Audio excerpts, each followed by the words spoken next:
বুড়িমা যে জীবন্ত সেটার প্রমাণ এবার বুড়িমা নিজেই দিয়ে গেল। বুড়িমার অস্তিত্ব নিজেই বুঝিয়ে গেল এবছর। তো প্রতি বছর নর্মালি সকালের দিকে ভাসান হয়ে যায় বা বিসর্জন হয়ে যায়, কিন্তু এবছর বুড়িমাকে বিসর্জন দিতে দিতে প্রায় বিকাল 4টে বেজে গেছিল। তো কিভাবে বেজে গেছিল সেটাই বলবো।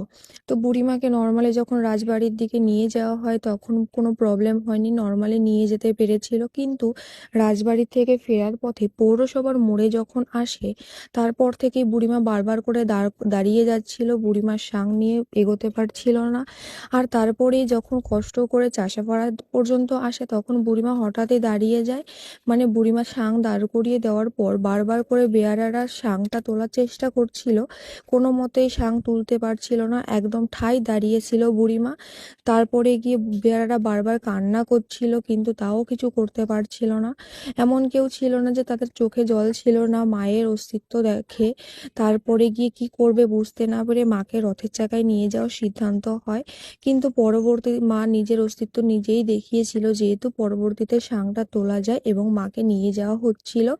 আর যে বুড়িমার গায়ে যে গয়নাগুলো ছিল তার মধ্যে কানে যে কানের ছিল সেটা খুলেও পড়ে গেছিল। বৃষ্টিতে মা ভিজে গেছিল, যদিও বৃষ্টির আগে মাকে কাপড় পলিথিন দিয়ে আটকে দেওয়া হয়েছিল যাতে মা ভিজে না যায়। মানে এইভাবে এবার অনেক অনেক কাকতালীয় ঘটনা ঘটেছে, যেটা কোনো বছরই হয়নি প্রতি বছরের ন্যায় এবছরে অনেক অনেক কিছু ঘটেছে। তো আমি কি বলবো বুঝতে পারছি না, কিন্তু মায়ের অস্তিত্ব যে সত্যি আছে সেটা ভেবে আমার গা শিউরে উঠছে যে সত্যি মা, আমি কৃষ্ণনগরে থাকি আর মা আমাদের এখানে থাকে। মায়ের অস্তিত্ব বুঝতে আমার এতদিন সময় লেগে গেল। মা তুমি আমাদের সাথে থেকো আর সব সময় ভালো থেকো। তোমার জন্য আমরা আরো একটা বছর অপেক্ষা করে থাকবো, কখন তুমি আসবা। জয় মা জগদ্ধাত্রী, জয় মা বুড়িমা।